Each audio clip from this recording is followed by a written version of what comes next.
Ahí me pueden ver y me escuchan. Sí, profe. Perfecto.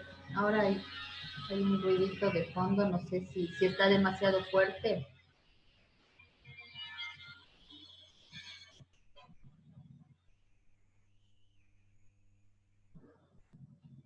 Sí me pueden escuchar claramente entonces. Sí, profe. Déjenme, voy a cerrar la puerta porque están arreglando, creo, donde la vecina algo.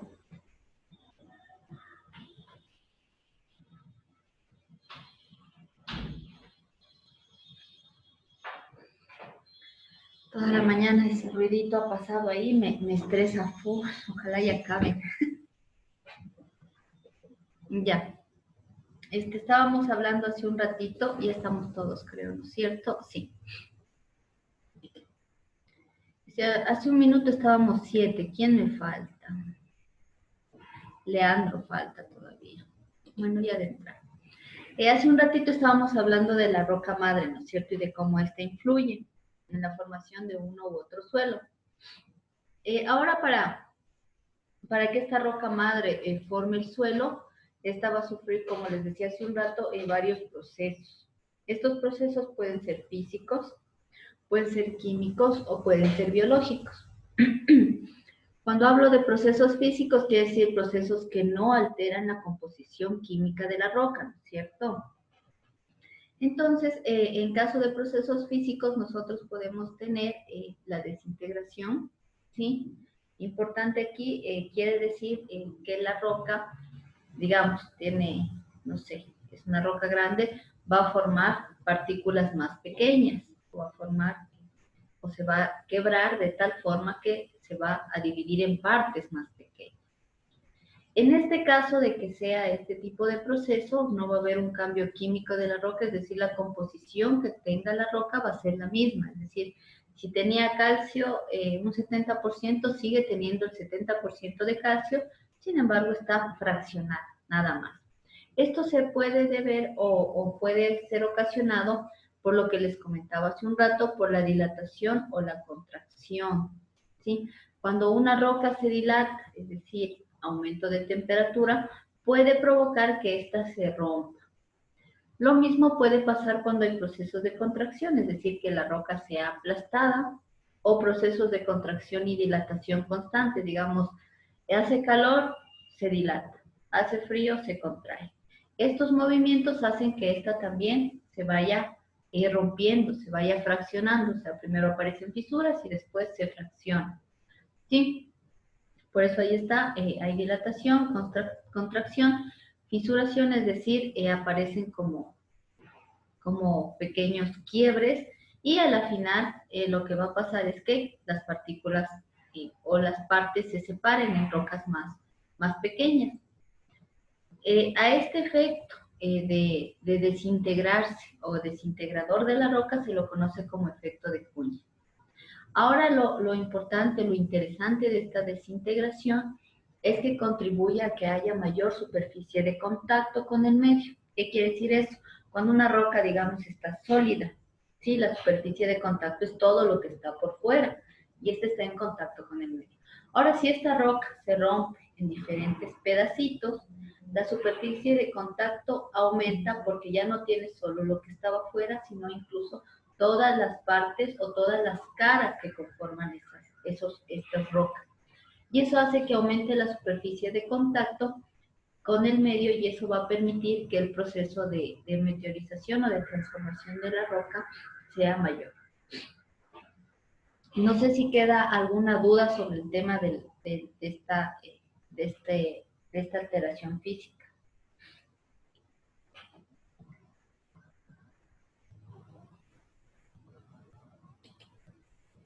No, para mí está claro. Ya, perfecto. Listo. Ahora puede haber otros procesos de alteración que son químicos. Cuando ya hablamos de químico, quiere decir que va a haber necesariamente un cambio en la composición química de la roca. Digamos, si en un inicio tenía, se me ocurre, carbonato de calcio, puede que después tenga otro compuesto derivado de este, pero va a tener propiedades totalmente diferentes. Ya no será carbonato de calcio, será otra cuestión. Ahora, en estos casos o estos procesos químicos se suelen dar en materiales que son más duros, más fuertes, más difíciles de alterar, ¿sí? Y cuando hay un cambio químico, lo que va a pasar es que la naturaleza, como les decía hace un rato, de la roca cambie. Es decir, si ya se compone de otros elementos, va a tener propiedades físicas y químicas distintas. No va a ser lo mismo, ¿sí? Ahora también estos procesos químicos van a depender un montón de si hay o no hay agua. Veíamos hace un rato las precipitaciones y decíamos que cuando hay agua aumenta la velocidad de reacción, por un lado, o aumenta el pH, porque permite que se disuelvan otros minerales. Entonces, igual en estos procesos químicos que sufre la roca madre, el agua va a tener mucha influencia por todos estos factores que ya acabo de nombrar. Al existir agentes, especialmente como el oxígeno molecular disuelto en agua, también puede haber CO2 disuelto y también puede haber ácidos orgánicos que permiten que este proceso químico o esta alteración química se dé. En estos casos, los minerales primarios se transforman en minerales secundarios. Cuando hablo de minerales primarios, estoy hablando de los minerales que componían la roca madre en sus inicios. Cuando hay un proceso químico, estos se transforman en otros minerales o en otros componentes y estos se conocen como minerales secundarios o de neoformación. Sí, en estos minerales principalmente nosotros podemos encontrar las arcillas, sí, que se denominan como un complejo de alteración, también se las conoce a las arcillas, que tienen algunos componentes. Ahora las arcillas depende de cómo estén compuestas para que me den uno u otros minerales de neoformación. Por otro lado, tenemos alteraciones biológicas. Cuando hablamos de biológico, bio es vida, ¿no es cierto? Entonces estamos hablando necesariamente de organismos vivos. En este caso, los organismos vivos pueden ser plantas o animales. Las plantas, por un lado, producen alteraciones físicas en la roca madre por las raíces. Sabemos que cuando una planta empieza a crecer, sus raíces empiezan a meterse cada vez más adentro de la roca. Entonces eso hace que estas raíces que están interactuando, metiéndose en la roca, fisuren la roca y en algunas ocasiones esto puede terminar rompiendo la roca, fraccionándola en partes, o en otros casos lo que hacen estas fisuras que generan las raíces es que permiten el paso de agua. Y el agua, al tener diferentes cosas disueltas o diferentes elementos disueltos, va generando diferentes procesos, según lo que tenga disuelto esta agua. Por otro lado, el CO2 desprendido por las plantas incrementa la reactividad química, es decir, se relaciona un montón con estos procesos químicos. El tema de las raíces que generan fisuras es un proceso físico, ¿no es cierto? El CO2, que en cambio incrementa la reactividad química de las rocas y del medio, en cambio sería un proceso químico, ¿no es cierto? Pero hecho por un ente biológico. Debido a que el CO2 que es producido por la planta, entonces se considera como un efecto de elementos biológicos. En ese caso, el CO2 lo que haría es reaccionar o permitir que algunas reacciones se den y se vaya formando un suelo u otro, o más rápido o más lento, dependiendo de cómo esté incluso el tema del clima. O sea, todo tiene que ver con todo. Y por otro lado también la materia orgánica del suelo genera productos orgánicos que pueden alterar la roca. Es decir, por ejemplo, cuando hay una descomposición de una plantita o de un animalito, ¿ya? En general, por ejemplo, los organismos como los animales producen compuestos con nitrógeno, ¿sí? Y por medio de las plantas, del aire y de algunas cuestiones, este nitrógeno puede nutrir al suelo al ser transformado y puede generar una u otro tipo de suelo alterando las condiciones de esas rocas en las que estuvo interactuando. Entonces vemos que hay varios o estos tres procesos de alteración de la roca madre, que son físicos, químicos y biológicos, y cada uno tiene como su influencia en específico. ¿Preguntas hasta ahí?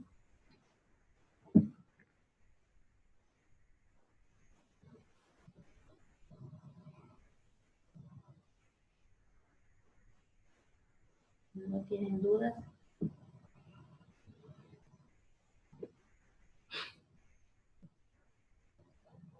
Yo no hice.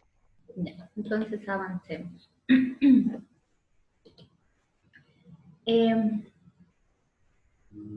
De ahí existen como algunos parámetros importantes que tiene esta roca madre que inciden en la formación del suelo. Claro, todas las rocas van a tener como algunas propiedades, sí, pueden ser propiedades físicas o químicas. Y estas a su vez van a influir en la formación de uno u otro suelo. Para esto vamos a ver como los principales parámetros que me permiten a mí definir la formación de suelos. Primero tenemos la composición mineralógica. Sabemos que las rocas madres contienen varios minerales, abundantes minerales inestables, ¿sí? Entonces, cuando hay una roca madre que tenga este tipo de configuración, como muchos minerales, y aparte estos minerales no sean estables, es decir, no son estáticos, no son tan estables, reaccionan o pueden ser arrastrados, etcétera, hace que estas evolucionen de una manera muy, muy rápida y formen suelos, ¿sí? Por otro lado, también cuando hay suelos en donde existen arenas maduras y que contengan minerales muy estables, como por ejemplo el cuarzo es bastante estable, no sé si han visto el cuarzo, es como muy, muy duro y es muy estable en sí. O esta otra roca que es el pedernal. Estos, sobre estos debe haber demasiado esfuerzo físicos, químicos, para que puedan de alguna manera formar suelo. Entonces el proceso de meteorización en rocas que contengan minerales estables va a ser más lento y por ende el periodo de formación de suelo en estos casos va a ser muy, muy lento de alguna manera. Por otro lado, otro factor importante que se debe tomar en cuenta es la permeabilidad. Sí, como les había dicho, la permeabilidad es la capacidad que tiene o no una roca de permitir el paso de fluidos.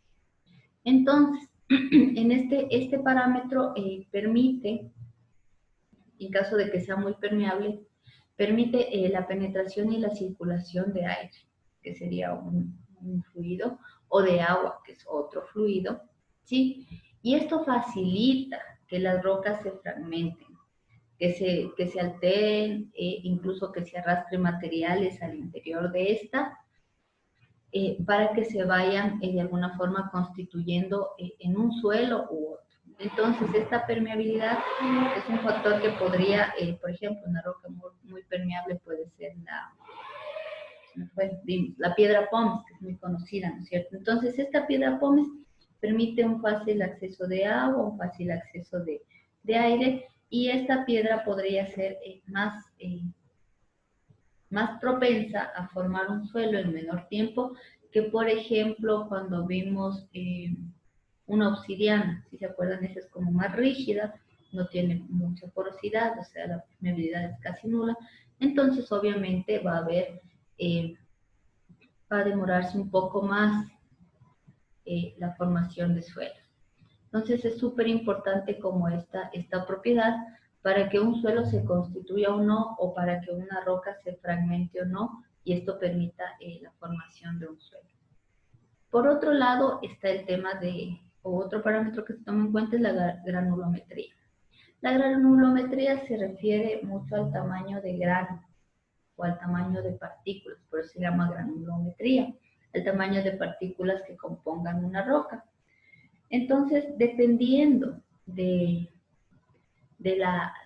tamaño de grano o del tamaño de partícula, igual va a ser que unos suelos se obtengan distintos a otros. O sea, no todas las rocas son iguales, entonces según la forma de sus partículas, incluso va a dar, no sé, un suelo capaz más suave, un suelo más duro, un suelo más arenoso, un suelo con muchas partículas grandes, dependiendo de cómo esté conformada la roca madre. Entonces la roca madre se considera de alguna manera como este elemento que le va a aportar la mayor cantidad de materia al suelo a la final, especialmente la materia inorgánica como los minerales. Entonces, dependiendo incluso de la roca madre de la que se haya originado un suelo, va a depender la cantidad de nutrientes que tenga este suelo.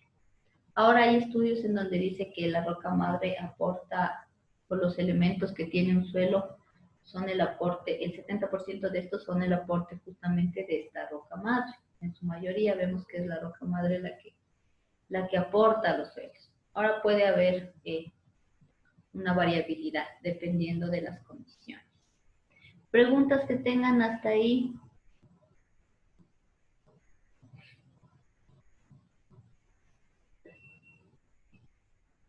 ¿Aló? Lo de la permeabilidad, dije, no entendí muy bien. Lo que les decía es que la permeabilidad viene a ser justo esta capacidad que tiene una roca de permitir que pase o no pase un fluido. Cuando la roca tiene más poros, ¿no es cierto? Tiene más y permite más paso de fluidos, va a ser más fácil que el aire que lleva, por ejemplo, CO2 o el agua que lleva nutrientes ingresen a esta roca y vayan transformando. Además, el permitir que pasen nuestros fluidos, la presión que estos van a ejercer sobre la roca, es decir, en estos caminitos que tiene la roca para que estos se transporten, va a hacer que la roca se rompa o se fragmente, dependiendo si hay mayor o menor presión. Ahora va a depender de la cantidad de fluido que ingrese. Y en ese sentido, la permeabilidad, digamos, si una roca es más permeable, va a fragmentarse más rápido y por ende la meteorización de alguna forma, la formación del suelo a partir de esta va a ser más rápido que en una roca que no tenga poros o que no tenga o que no permita el paso de los fluidos. Tal vez ahí está más claro. Sí, gracias. Perfecto. No sé si los otros compañeros, compañeras tienen alguna otra pregunta. Sobre las arenas maduras. Ya. En este caso se llama arenas maduras aquellas arenas o areniscas que están conformadas por minerales estables. Es decir, cuando hablo de minerales estables, quiere decir que los minerales no reaccionan con facilidad y capaz hacen que esta roca sea más fuerte. Por eso se habla aquí un poco del cuarzo. Si han visto, el cuarzo es una piedrita muy dura.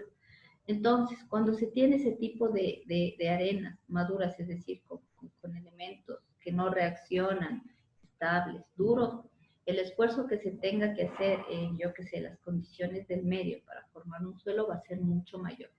Se va a demorar más en formarse un suelo cuando no reacciona, cuando es muy duro, cuando es demasiado estable la roca, el suelo igual se va a demorar más tiempo en formarse porque es difícil de fragmentar, porque por un lado puede ser que no haya mucha permeabilidad, no haya mucha porosidad y además de eso no reacciona químicamente. Entonces en ese sentido el tiempo que llevará de alguna forma fragmentar la roca para fragmentar, transformar, combinarse para formar un suelo va a ser mucho mayor que en el caso de que tengamos, yo qué sé, una roca con minerales inestables que reaccionan, que es suave, que tiene poros, que es fácil de quebrar. Entonces va a ser una cuestión muy distinta. Y eso va a depender de la cantidad de minerales que tenga la roca en sí. No sé si ahí quedó tal vez más claro. Y profe, gracias. Ya no hay problema. No sé si los otros compañeros o compañeras. Veamos. No han dicho nada. No sé si están ahí o no están. Edison, ¿sí está claro? Sí, Inge, sí, está claro. Listen, yo. O sea, listen, o sea que si una piedra tiene más fluidos, ¿le hace más pesada o más liviana? Si tiene más fluido. Ajá. Depende del fluido. Si es aire, estaría liviana, ¿no es cierto? Pero si se llenan sus poros de agua, va a ser una roca más pesada, ¿no es cierto? Mm, Ahora va a depender del tipo de fluido. Ahora, cuando nosotros hablamos, por ejemplo, de piedra pómez, no sé si han cogido una piedra pómez, es livianita, y es justamente porque tiene como mucha porosidad y aire, o sea, y el aire no pesa mucho, entonces la roca, al tener muchos poros y estar las partículas más separadas, es más liviana que coger una roca sólida, no sé si han visto estas rocas de los ríos que son como una bolita y son sólidas y pesadas. Esas, por ejemplo, tienen pocos poros, poca permeabilidad. No tienen dentro de sí agua, pero en cambio las partículas de la roca están unidas de tal forma o tan fuertemente unidas que hacen una masa sólida y pesada. Eso también va a depender del material y del mineral del que esté compuesta la roca. Entonces los poros pueden influir en eso. Ahora, si hablamos de rocas porosas, para que se haga más pesado o más liviana, depende del fluido que ingrese en la roca. No sé si tienen alguna otra pregunta.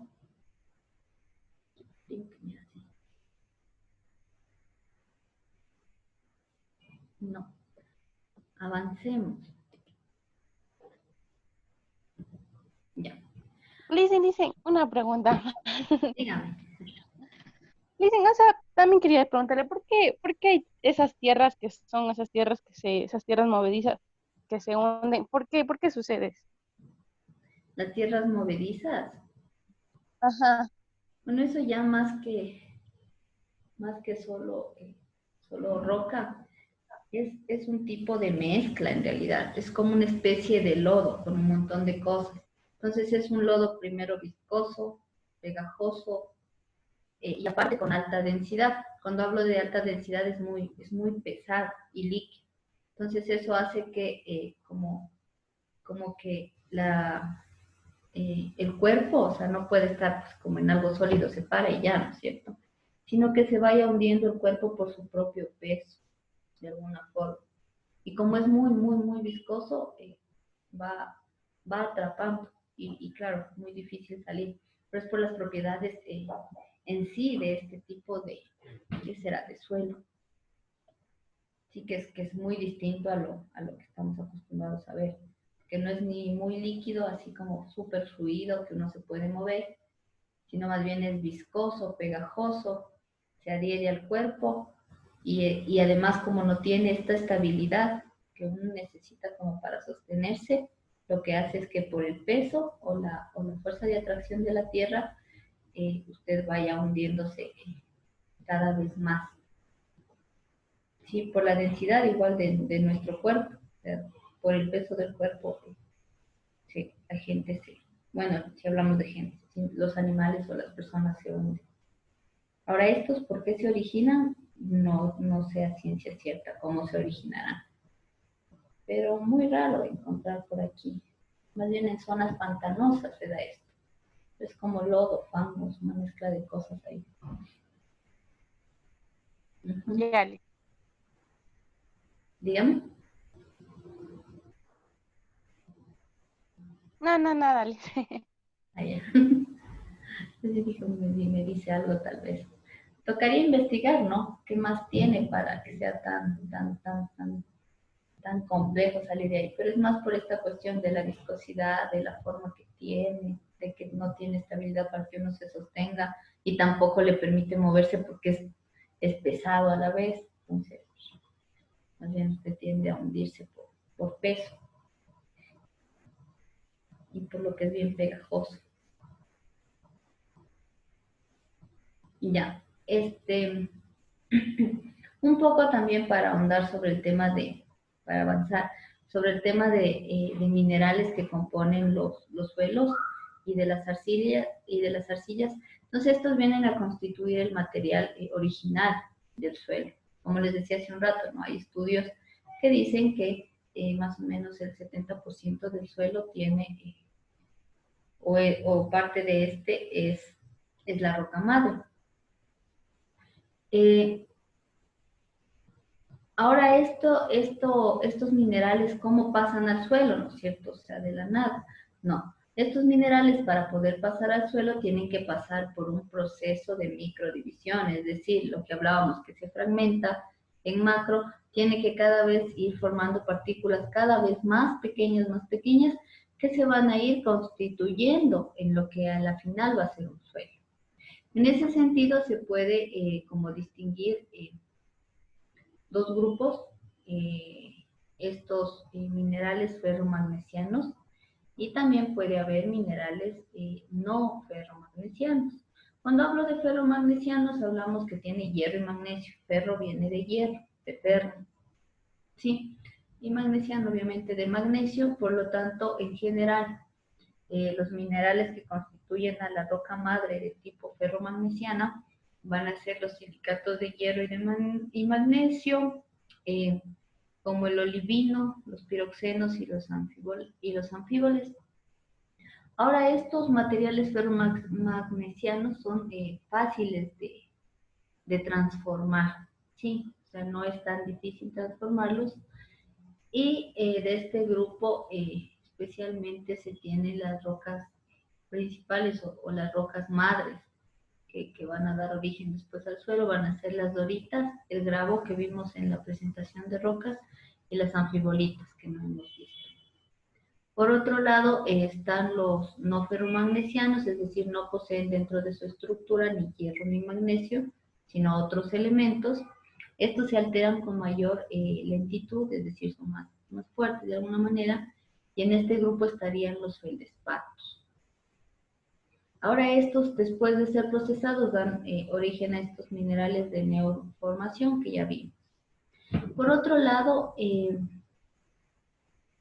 hay un índice que se relaciona con estos minerales, o a partir de estos minerales se calcula el índice de alteración del suelo, ¿sí? Entonces, este índice lo que nos permite un poco es calcular el grado en que se altera un suelo, y para sacarlo o para obtener su valor, el índice de alteración se calcula dividiendo los minerales secundarios o de neoformación dividido para la suma de minerales primarios más minerales secundarios. Entonces, este es un índice que se va a utilizar para ver qué grado de alteración tiene o no un suelo, dependiendo de los minerales que tenga, ¿sí?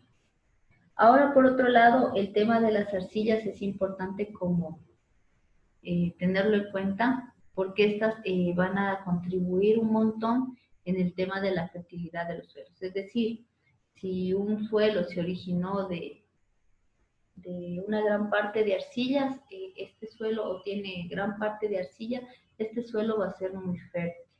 Ahora sí puede haber otra cuestión, ¿no es cierto? Por ejemplo, si ya tiene demasiada arcilla, en cambio se vuelve un suelo muy difícil de trabajar por las mismas condiciones o por las mismas formas que da la arcilla. Se han visto que es más viscosa, absorbe agua muchas veces, y cuando se seca se hace durísima. Entonces tiene ciertas propiedades que hacen a estos suelos con demasiada arcilla difíciles de trabajar. Sin embargo, cuando tiene un grado necesario de arcillas, estos suelos van a tener buena fertilidad debido a la capacidad de intercambio catiónico que tienen estos. ¿Sí se entiende lo que es intercambio catiónico o no han escuchado esta palabra? Los que recibieron química 1, ¿qué es el intercambio catiónico? No, Inge, ¿No les dieron? no recuerdo. Si es que nos dieron, no recuerdo. Si nos dieron, ¿qué sería? Digo. ¿Ya? Intercambio catiónico quiere decir que se va a intercambiar iones o cationes entre los diferentes materiales del suelo. Ahora, ¿qué es un ion o qué es un catión? Viene a ser un elemento químico con carga positiva, en este caso catión, con carga positiva, y este va a reaccionar con otros elementos de carga negativa. Si los cationes tienen carga positiva, van a reaccionar especialmente con el oxígeno que tiene carga negativa, y eso permite que el suelo se vaya dinamizando de alguna manera, ¿sí? Y también estas arcillas, según la estructura que tengan las arcillas, si son más finas, ¿se acuerdan que era un material muy fino el que compone las arcillas? Estas permiten tener una área de de contacto, que hablaba hace un rato, que es el área que está en contacto con el medio, un área o una superficie específica que favorece a la formación y a la interacción del suelo para que se vaya dinamizando. Y también estas permiten retención de humedad, que es bien importante para el suelo, mantener cierta cantidad de humedad para que puedan darse los procesos químicos y biológicos que vimos hace un rato. Y también evita que haya lavado de nutrientes por parte de las aguas que se filtran. Cuando hablamos de lavado de nutrientes, quiere decir que el agua que se filtra se va arrastrando y se lleva los nutrientes. Las arcillas, al tener ciertas características y poder entrampar de alguna manera el agua, hacen que esos nutrientes no sean o no se filtren hacia otros sectores, sino más bien puedan estar en el suelo y se dinamice de alguna manera el suelo y se nutra con estos nutrientes, con los minerales, con, no sé, compuestos que son productos de la materia orgánica, etc. ¿Hasta ahí tienen alguna pregunta? El timer me dice 7. Ya. De la roca madre. En las diapositivas sí les voy a colocar por si acaso en la plataforma. Sí, igual estas son como de constante transformación estas diapositivas, entonces cuando agregue cosas igual subiré con las cosas agregadas. Iba a ponerlas en las mismas de geología, pero prefería hacer mejor aparte, que son de edafología.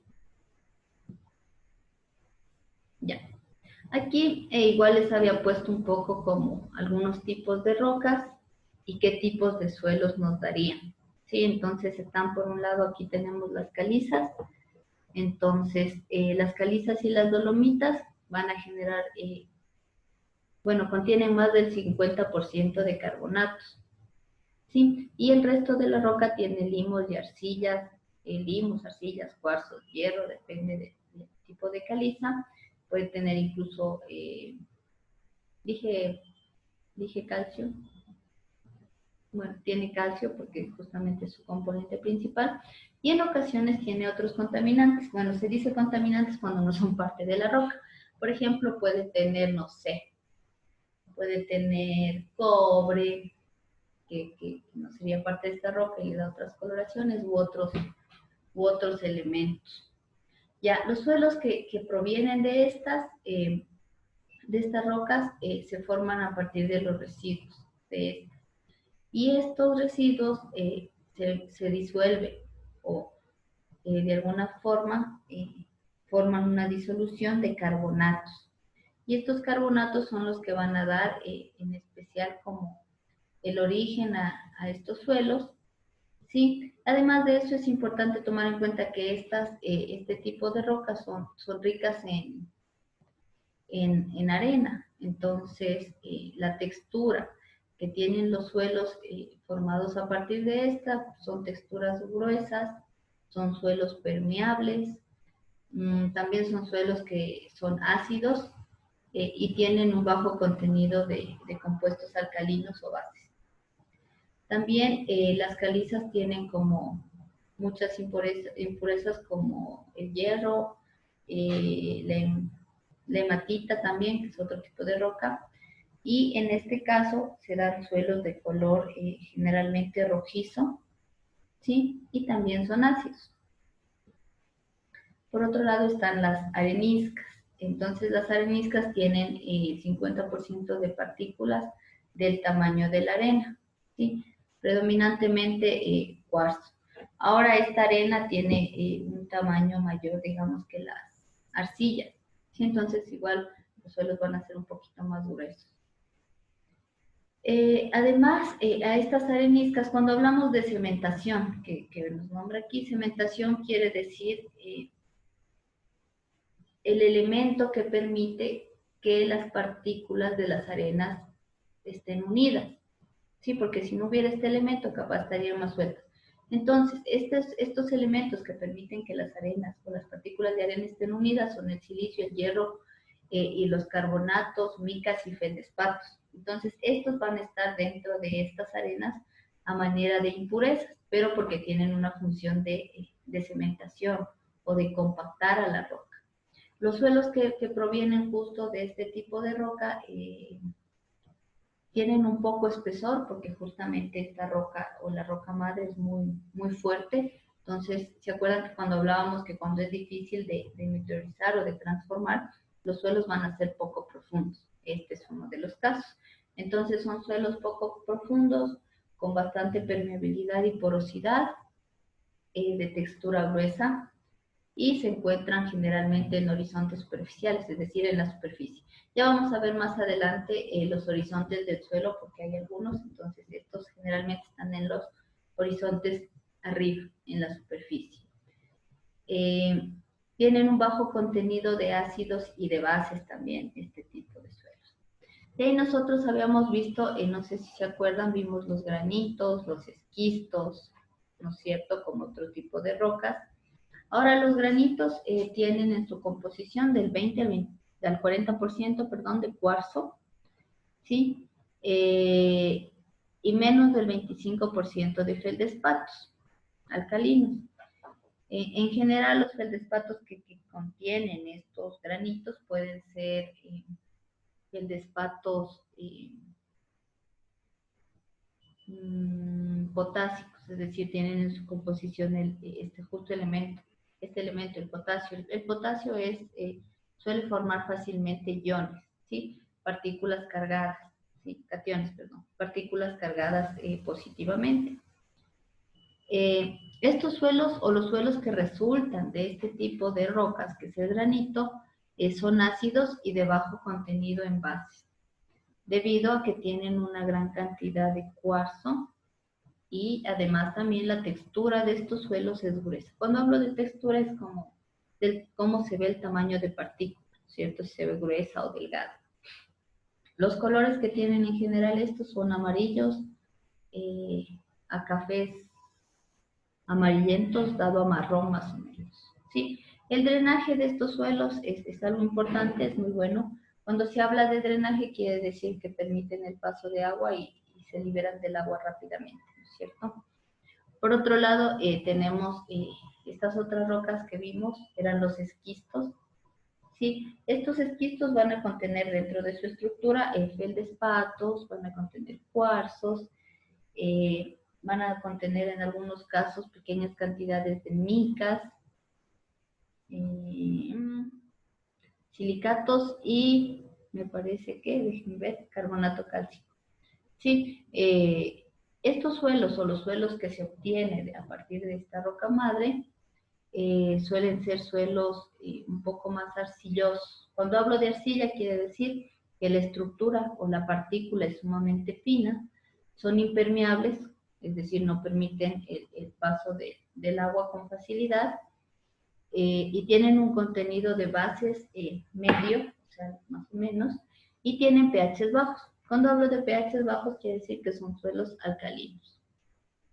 De ahí también pueden dar otros tipos de suelos con textura de limos, que son un poco más de partículas más pequeñas que las arcillas, y van a tener un mayor drenaje. De ahí otras rocas que tenemos son las pizarras, ¿sí? Estas rocas eran sedimentarias. Van a tener dentro de su estructura limos y también van a tener arcillas, que son material muy fino.